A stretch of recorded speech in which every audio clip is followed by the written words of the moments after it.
Okay, we're going to talk about participles, and we're going to cover most of Hansen and Quinn Unit 8 and go over drill 2. Participles are verbal adjectives. So, like verbs, they're formed on the verbal tense stems, which we find in the principal parts. They have tense and voice, and they can also take the same constructions as finite verbs.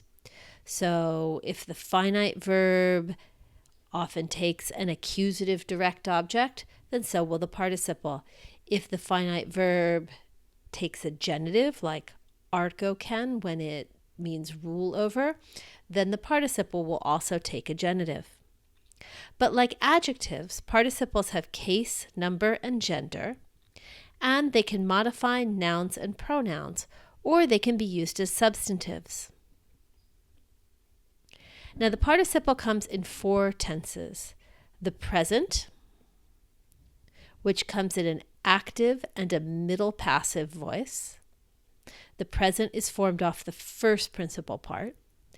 The present participle always has progressive or repeated aspect, and its time is usually the same as the main verb. The action of the participle happens simultaneously with the action of the main verb. Now, the future participle has an active and a middle voice, which are formed off the second principal part, and a passive voice, which is formed off the 6th principal part. The future participle can have either simple or progressive or repeated aspect, and its time is usually subsequent to the main verb. The action of the future participle happens after the action of the main verb.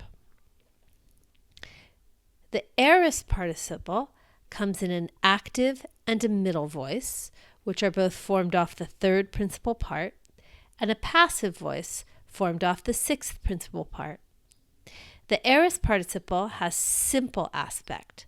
So you can see the contrast between the present participle and the aorist participle is similar to the contrast between the present infinitive and the aorist infinitive, or the present subjunctive or optative and the aorist subjunctive or optative. The present has progressive or repeated aspect. The aorist has simple aspect. In addition, the action of an aorist participle is often prior to that of the main verb. The action of the aorist participle happens before the action of the main verb. Finally, perfect participles. Perfect participles come in active voice, formed off the 4th principal part, and middle passive voice, formed off the 5th principal part. And perfect participles have completed aspect. Now, the 2 verbs we're going to use today when discussing how participles are formed are paideo, paideoso, epaideosa, pepaideoka, pepaideomai, epaideothein. And when we want to talk about verbs with a second aorist, lepo, lepso, elepon, leloipa, lelemai, elephthein. Quickly take a look at the 3rd declension endings. You should know these already, but we're going to be using these endings frequently for active participles and also for aorist passive participles. So take a moment to review them.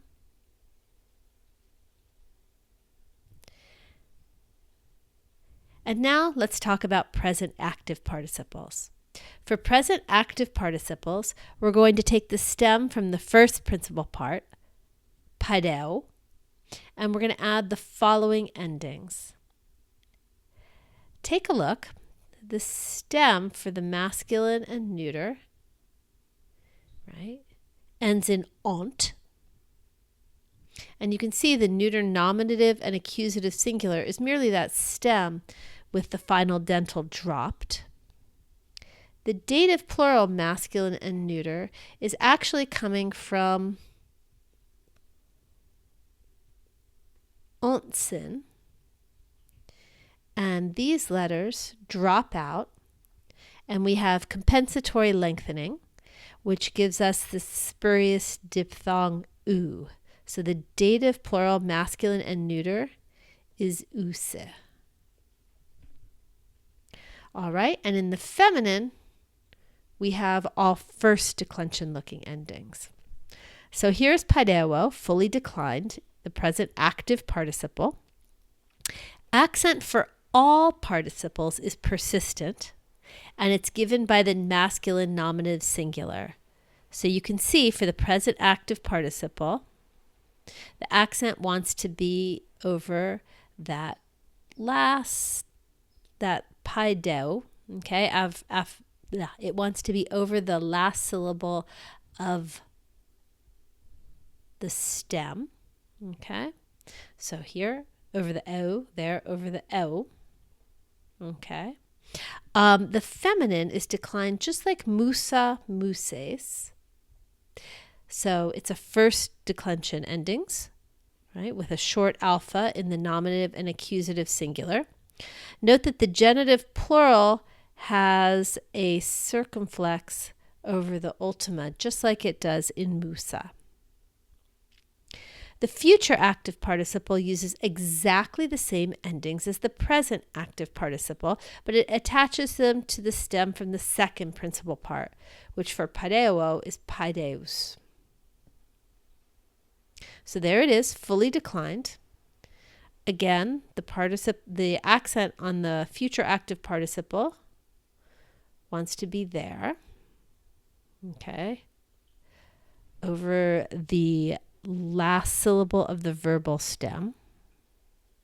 Note that the future active participle looks a lot like the present active participle. The only difference is the stem. The aorist active participle uses very similar endings, and it attaches them to the stem of the third principal part, which for us is paideus. Here you go. Again, it wants to be accented over that last syllable of the verbal stem. Okay? And it has this alpha here throughout. Take a look at the feminine. Again, it looks just like musa with a circumflex over the feminine genitive plural over the ultima. For second aorists, take the stem again from the third principal part. So for lepo, it would be lip. We've taken off the augment and the ending. And we're going to add the same exact endings that we used for the present active participle. So there you go. Notice that the accent is on the syllable following the verbal stem. Okay? And again, the feminine is declined just like musa, with the accent on the genitive plural being over the ultima. Now, perfect active participles. Take the stem from the fourth principal part for paideo, that's pepaideuk, and add these endings, third declension endings for the masculine and neuter, and again, first declension endings for the feminine. Here it is fully declined. Note that the accent is right after the verbal stem. The feminine is declined just like gephora. Okay? That is to say, we have a short alpha in the nominative and accusative singular, long alpha in the genitive and dative singular.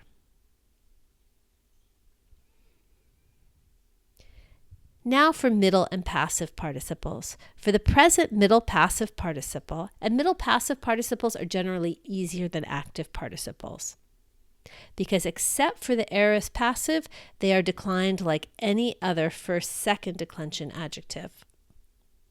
So take the stem from the first principal part, paideo, and add the following endings. Okay, so these endings look just like logos. These endings look just like techne. These endings look just like ergon. There it is, fully declined. Okay, the accent wants to be over this theme vowel. But here, for example, the final syllable is long, and that pulls the accent forward to the penult. Okay? Notice that here, the accent on the feminine genitive plural is just exactly where it wants to be.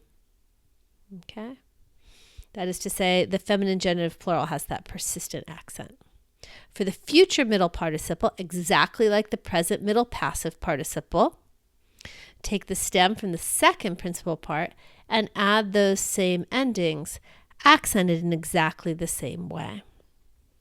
For the aorist middle participle, we're going to take the stem from the third principal part. We've removed the augment and the ending, paideus, and we're adding endings exactly like we did for the present middle passive and the future middle, except instead of the theme vowel omicron, we have this tense vowel alpha. Other than that, it's exactly the same and accented exactly the same way. For second aorists, middle, we're going to take our stem from the third principal part, so there it is, lip, and add exactly the same endings that we used for the present middle passive, even accented the same way. For the perfect middle passive participle, we're going to use those same menos, mene, menon endings, but we're going to attach them directly to the stem from the fifth principal part without any theme vowel or tense vowel.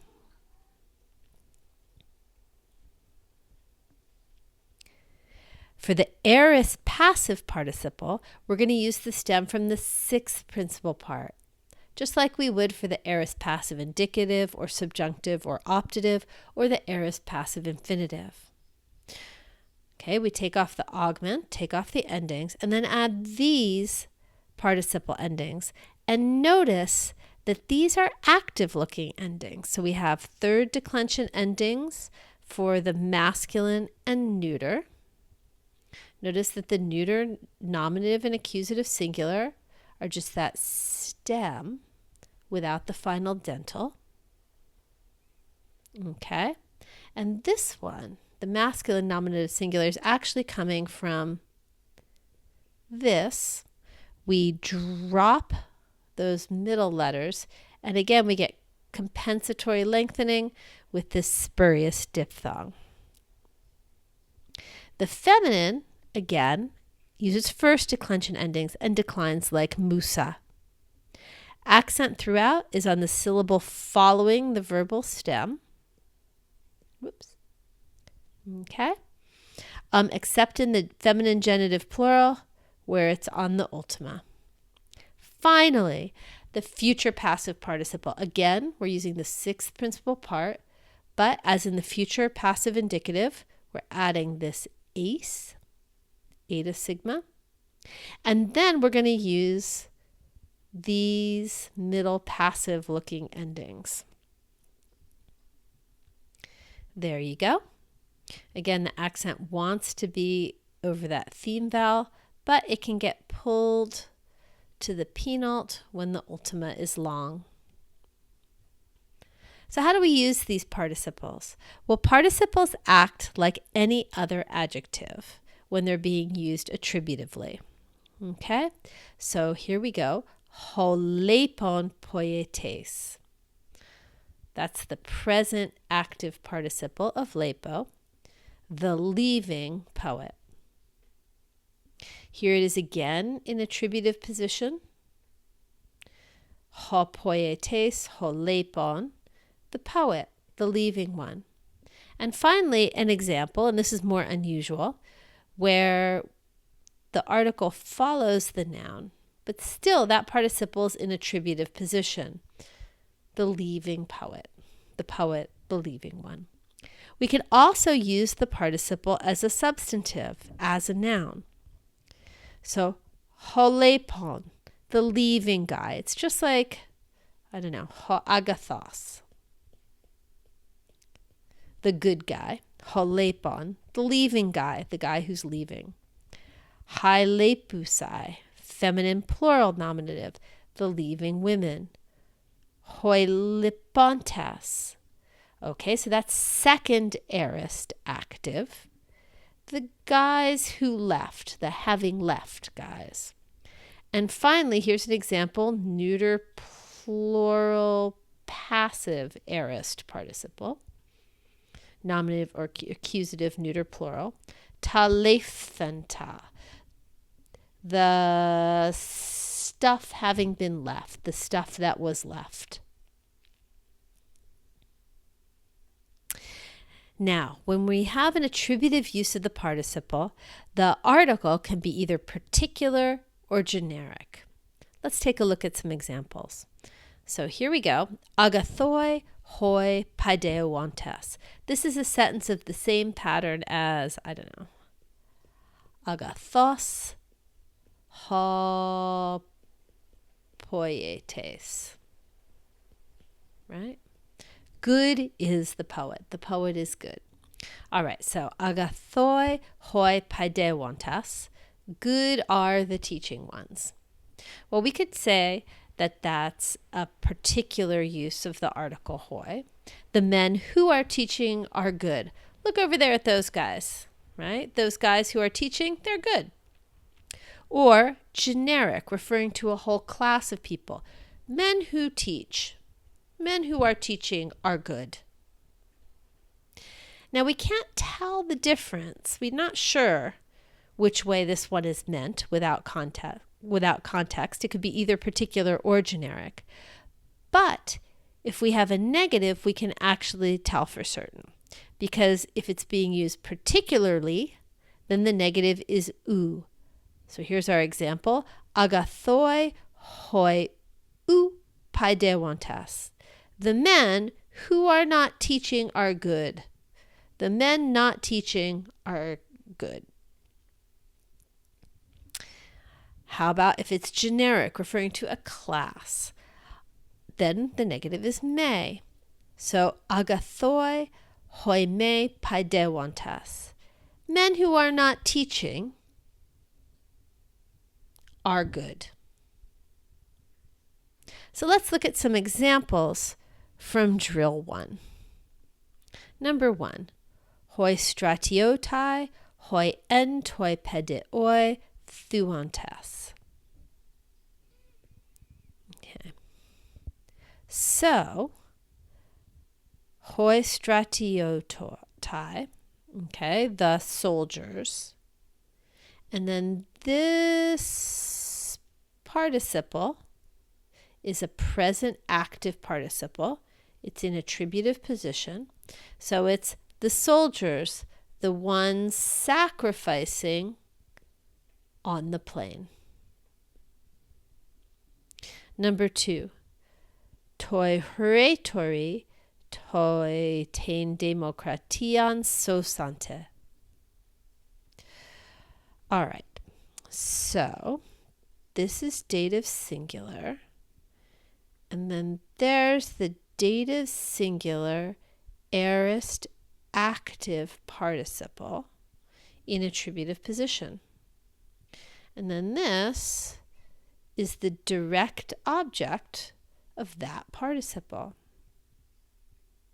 So to or for the rhetor, the one having saved the democracy. Now, in English, we don't really have an aorist participle. So the best we can do, if we want to keep it a participle in English, is to say having saved, although that doesn't get the tense exactly right. Another way to do it is with a relative clause. So to or for the rhetor who saved the democracy. Then we get the tense right, but we don't get to keep it a participle. Number 3, tu poietu tu tas sophas didaskontos. All right, so this is genitive singular masculine. And then that's a present active participle in attributive position modifying it. So also genitive singular masculine. So of the poet, the one teaching the wise women. Tas sophas. Number 4. Ton stratio ton tus adelphus thapsanton. Okay, that's genitive plural masculine. And that is the genitive plural masculine of the aorist active participle of thopto, bury, and it's in attributive position. So of the soldiers, the ones having buried, or the ones who buried the brothers. Number 5. Ton hoplitein, ton tein gephoron, fu laxonta. I got some accent problems here, don't I? So there we go. All right. So that's accusative masculine singular. And that's the accusative masculine singular of the aorist active participle. Is that right? No, it's not aorist active. It's future active. Okay. So, and it's an attributive position. And then there's its direct object. So, let's see. The hoplite, the one about to guard, future active participle. So the hoplite, the one about to guard the bridge. 6. Toi poiete, toi peripolemu gegraphoti. All right, so that's dative masculine singular. And that funny looking thing is the dative masculine singular of the perfect active participle. And it's in attributive position. So toi poiete, toi gegraphoti. To or for the poet, the one having written about war. Number 7. Tas thusasas. Tas thusasas. So that has got to be feminine accusative plural. And it's the women, that's the aorist active participle, feminine accusative plural. So the women having sacrificed, or the women who sacrificed. Number 8. Tatus kakus koluonta. All right, so koluonta is the neuter plural, nominative or accusative, present active participle. So the things hindering, and then here's the direct object of the participle, tus kakus, the things hindering the bad guys. All right, number 9. Ton tatu demu klepsanton. All right, so this is the genitive plural of the aorist active participle. And then this thing, tatu demu, has got to be the direct object of that participle.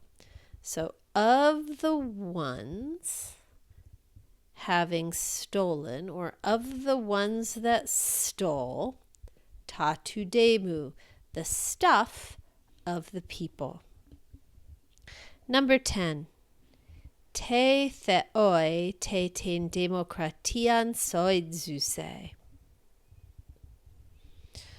All right, so this is feminine dative singular, and this is the feminine dative singular of the present active participle, agreeing with it. It's in attributive position.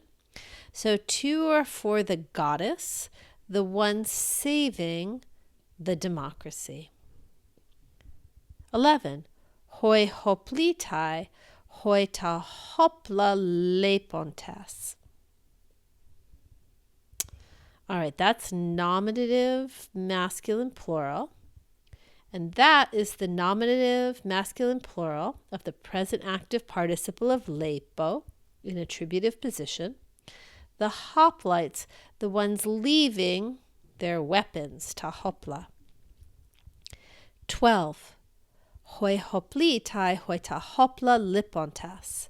Well, this sentence is exactly like the sentence before, except instead of lepontas, we have lipontas. So instead of the present active participle, we have the aorist active participle. Notice it's a second aorist. So if 11 is the hoplites, the ones leaving their weapons, where this participle has progressive aspect and it's the same time as whatever main verb we'd have, because these aren't full sentences. This one is the hoplites, the ones having left their weapons, or who left their weapons. Simple aspect and time before whatever is the main verb. 13. Toi paidewante. That's a nice short one. 2 or 4, the one teaching. Masculine present active participle, dative masculine singular. Finally here, ha agathos didaskalos, ha ton philon didaskon. All right. Nominative singular masculine, the good teacher, the one teaching, present active participle, the one teaching his friend. Tois kakois didaskalois, tois tus neaneas didaskusen. Well, this one's tricky. Now, this form could be the third person plural present active indicative of didasko. They are teaching. But here I think it's not least because we're in the middle of a drill testing participles. I think this is the present active participle, dative plural, and masculine dative plural. So 2 or 4, the bad teachers, the ones teaching the youths. Hoi gerantes, hoi tus neaneas didaskalmenoi. The old men, the ones, now this is a present middle passive participle. It's got an accusative direct object, so I'm not going to make it passive, I'm going to make it middle. And remember, the middle of didasko can mean cause to be taught. So how about the old men, the ones causing the young men to be taught? Tus neaneas tus hupo ton agathon didaskalon didaskomenus. All right, so this is accusative masculine plural, and here's a present middle passive participle agreeing with it. Well, this time I think we're going to make it passive because look, we've got this hupo ton agathon didaskalon. So by the good teacher. So that's why I'm going to choose to interpret this as passive. The young men, the ones being taught by the good teachers. 18. Tus neaneas, tus tois agathois didaskalois dedidagmenus. All right, we've got the young men again. And now we have a perfect middle or passive participle. So which are we going to take it to be? Well, here, this dative is the dative of personal agent with the perfect, right? So the present passive participle took the genitive of personal agent. But the perfect passive participle is going to take the dative of personal agent, just like perfect and pluperfect passive verbs take a dative of personal agent. So this is the young men, the ones having been taught by the good teachers. 19, a nice short one. Ton didaskonton. Well, that's just a present active participle. So of the ones teaching, of the men teaching, or the women, nope, it's got to be men or things. So of the men teaching, of the men who are teaching. 20, te u didaskomene. Well, this one is feminine dative singular, and it's got the u. So now we're up against that question of particular versus generic. With number 19, we can't tell. Okay? Of the ones teaching, it could be specific, particular ones, or it could be generic, of people who teach. Right? But this one has got to be particular because it's got the u. So to or for the woman not being taught. Okay? And we're thinking of a particular woman. And I'm just going to take this as passive rather than middle because it's easier. But 21 has not u but may. So this has got to be a generic use. To or for women who aren't being taught. Generic, so it's referring to a class. So to or for 20, to or for the woman not being taught, a particular woman. 21, to or for women who aren't being taught, generic. All right, 22. Hoi politai hoi hupa tu poietu didachthentes. So here we have an aorist passive participle. Nominative masculine plural, agreeing with hoi politai. The citizens, the ones having been taught, the ones who were taught by the poet. 23. Hoi gerontes, hoi kruson lipomenoi. So lipomenoi, another masculine nominative plural. But this is a second aorist middle participle. So the old men, the ones having left behind or who left behind the gold for their own sake. 24. Toi sophoi, toi tusagathus didaxante. So this is dative singular masculine, and this is the dative singular masculine of the aorist active participle. To or for the wise man, the one having taught the good man. 25. He theos, he ton daemon soidzusa. The goddess, the one saving, present active participle, the one saving the people. Nun thuomen te theoi, te ton daemon sesoquia. Oh, it's a whole sentence. Now we are sacrificing to the goddess, the one, and this is a perfect active participle. So now we are sacrificing to the goddess, the one having saved, the one who has saved the people. Okay, now on to circumstantial uses of the participle. A circumstantial participle is any participle that's not in attributive position. They break down into four main types. First, temporal participles.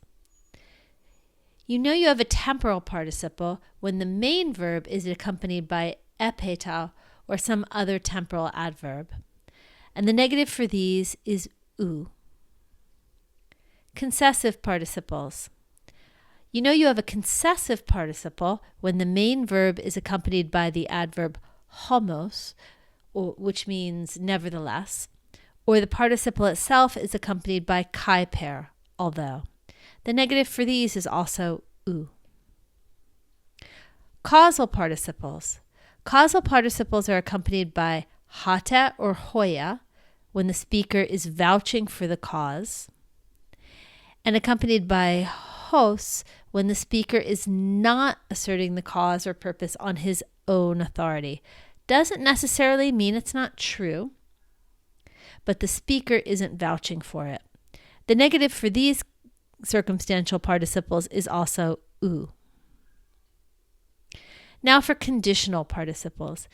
Conditional participles are circumstantial participles that are used as the protasis of a conditional sentence. And the negative for these is may. So if you find a participle that has may with it, you know you have a conditional participle. Let's look at some examples. First, this one.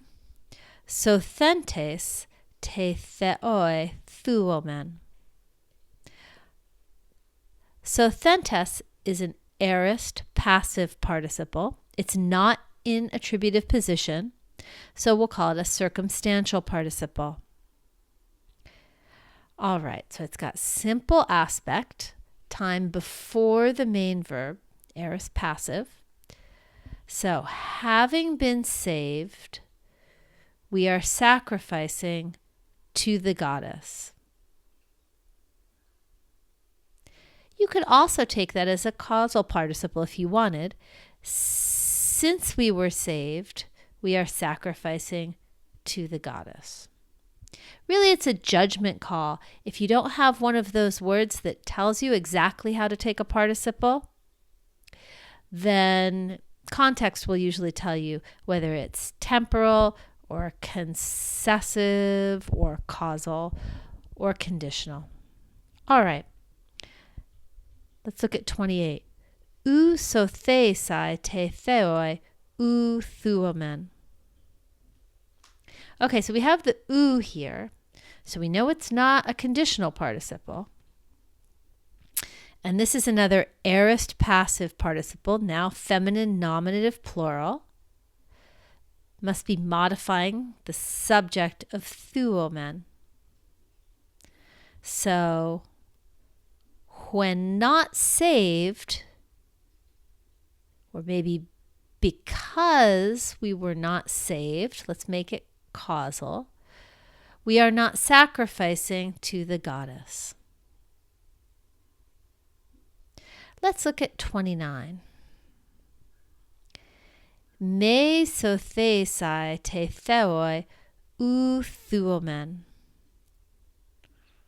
Well, this one has a may, so it must be a conditional participle. Again, it's aorist passive, feminine nominative plural. In fact, it's exactly like 28. But whereas we translated 28, like maybe since we were not saved, we do not sacrifice to the goddess. Okay? Or when we were not saved, we do not sacrifice to the goddess. This one, we're going to translate as, well, let's see. We have a present active indicative. So let's take this as a present general conditional sentence. If not saved, we do not sacrifice to the goddess. If we are not saved, we do not sacrifice to the goddess. Okay, let's look at 29. Me sothentes te theoi u thuomen. This sentence is exactly like the sentence before, except this participle is masculine nominative plural, and the one in the sentence before was feminine nominative plural. So we'll translate it the same way as a present general condition. If we are not saved, we do not sacrifice to the goddess. The only difference is now the subject is a group of men. How about 30? Thuomen te theoi te ton daemon sosase. Well, this one, if you look at this participle, this is aorist active, and it's feminine dative singular.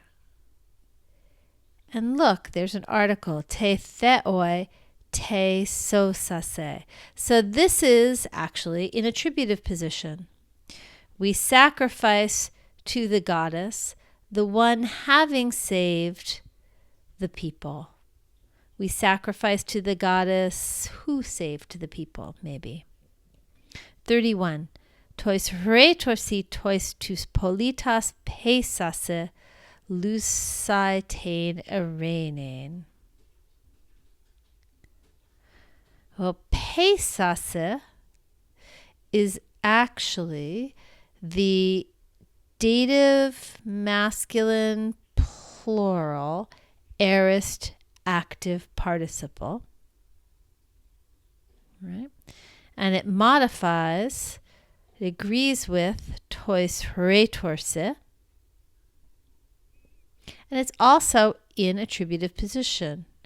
So to or for the rhetors, the ones having persuaded, the ones who persuaded the citizens to destroy the peace. 32. Hoi tois retorse pepes menoi. Well, here we go. This one's also in attributive position, and it's being used as a substantive. Pepes menoi is the perfect, well, it could be middle or passive. I think we'll take it as perfect passive, and tois retorse as the dative of personal agent with the perfect. So here we have the ones who have been persuaded, the ones having been persuaded by the rhetors. 33.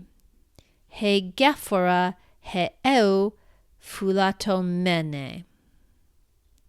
Well, here's another one that's in attributive position. That is the present middle passive participle. I think we'll take it as passive here. The bridge, the one being guarded well. Now 34. He gephora he eu phulakthesa. Well, this phrase is just the same, except that phulakthesa is aorist passive feminine nominative singular, agreeing again with gephora. So now we have the bridge, the one having been well guarded, the one that was well guarded, aorist passive. 35. He gephora he eu tois politais pephulag mene. So here we have the perfect middle passive participle. Again, I think we'll take it as passive because here's our dative of personal agent. So we have the bridge, the one having been well guarded by the citizens. 36. He gephora kai per eufulatomene eluthe.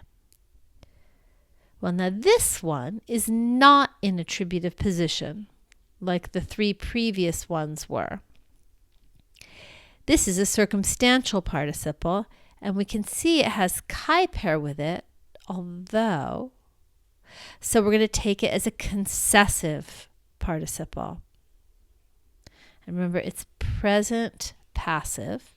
So the bridge, although being well guarded, was destroyed. How about 37?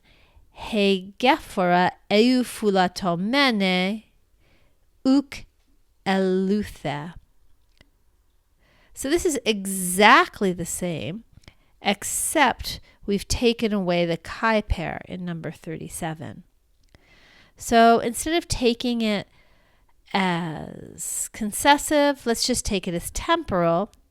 The bridge, being well guarded, was not destroyed. We could even say it, the bridge, since it was being well guarded, was not destroyed. All right, 38. Kaleus thes tus hoplitas luso. Well, kaleus thes is the nominative masculine singular aorist passive participle. Having been ordered, or just ordered, I will free the hoplites. You could, if you want, take this as a conditional participle. If I am ordered, I will free the hoplites, as like a future more vivid condition where the protasis has been replaced with a participle. 39.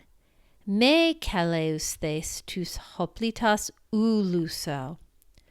Well, this one is definitely a conditional participle because we have the me. So this is definitely the protasis of a future more vivid that has this future indicative active in the apodosis. So if I am not ordered, I will not free the hoplites.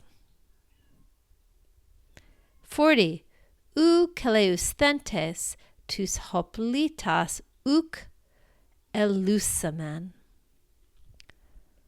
All right, well, this one is definitely not a circumstantial participle, or not a conditional participle. It is circumstantial because it's got u. So me, definitely a conditional participle. U, definitely not a conditional participle.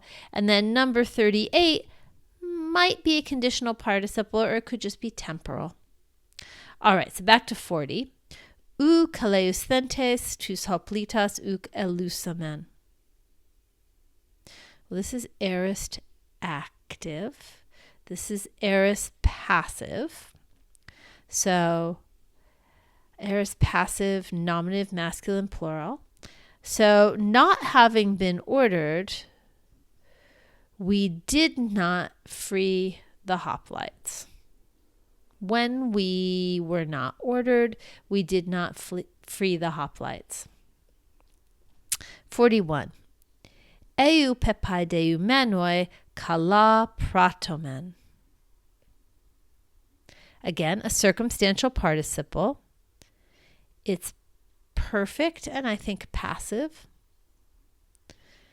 Having been well taught, we are doing good things. 42. Tas aegas kleptusin hos te theoi thusantes. Interestingly, I think there's a typo here. See this accent? That's wrong. It should be just a rough breathing. There we go. So they are stealing the she-goats. And now this future active participle is causal, but not on the authority of the speaker. So they are stealing the she-goats, intending to sacrifice them to the goddess.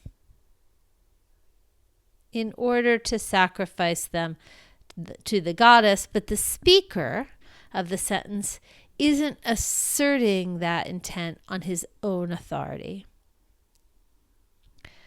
43. Kai per blaptomenai uk epausonta. All right, this one has a chi pair with the participle, which is a present middle passive participle. I think we'll take it as passive, probably easier. Nominative masculine plural.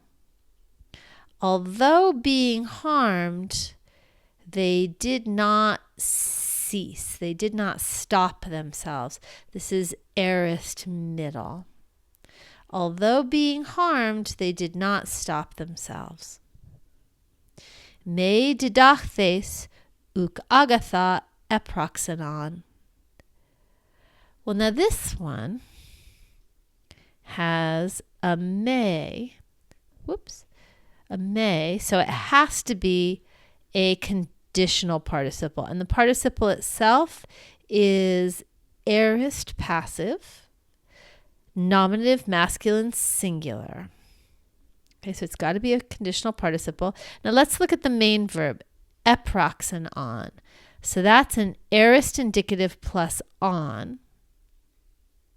So if you think about your chart of conditions, that's got to be the apodosis of a past contrafactual. So not taught, he would not have done good things.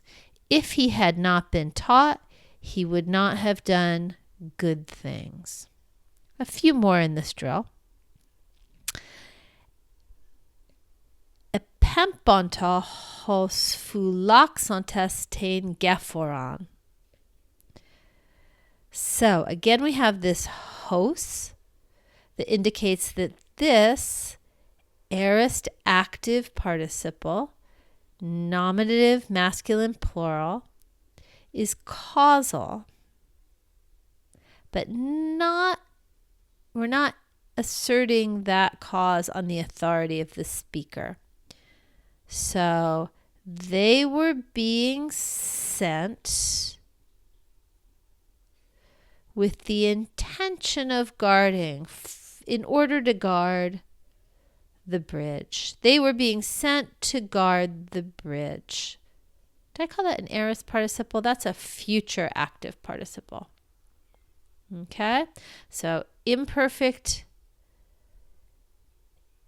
indicative passive verb and a future active participle. Let's look at 46. Oh, it's exactly the same, but without the hosts that the previous sentence had. So this one is they were being sent about to guard the bridge. About to guard the bridge, they were being sent. Okay? It doesn't indicate anything about cause. Thuo to theo hataten gain soidzonte. All right, so this one has a hata. So this means that soidzonte is a circumstantial participle, a causal participle, and the speaker is asserting the cause on his own authority. So I am sacrificing to the god, saving the land. I am sacrificing to the god because he is saving the land. 48. Thuo toi theoi hoya tein gain soidzante. Well, this is easy because hoya, like hata, indicates that the participle is causal, and again, that the speaker is asserting it on his own authority. So again, I am sacrificing to the god because saving the earth, because he is saving the earth, since he is saving the earth. And it indicates that this cause is one that I as speaker assert on my own authority. And that's it. Now we're going to move on to circumstantial uses of the participle. All of those participles were in attributive position, But these are participles that aren't in attributive position. So a participle that's not in attributive position can be temporal. So then the main verb may be accompanied by epeta, or another temporal adverb. For these, the negative is u. It can be concessive. Then the main verb is often accompanied by the adverb homos, or the participle is accompanied by kai pair, although. Again, the negative is u. A circumstantial participle could also be causal. Causal participles are accompanied by hata or hoya if the speaker is vouching for the cause, or by hos when the speaker is not asserting the cause or purpose on his own authority. Doesn't mean it's not true, but he's not asserting it on his own authority. And for these as well, the negative is u. Finally, circumstantial participles could be conditional. Okay? That is to say, they could be used as the protasis of a conditional sentence, and then the negative is may. So if you have a circumstantial participle where the negative is may, then you know it's got to be a conditional participle. All right, so let's look at some examples from drill 2. First, number 27. So thentes te theoi thuomen. All right, so this is a participle, not an attributive position. And it's nominative, masculine, plural. It's an aorist passive participle.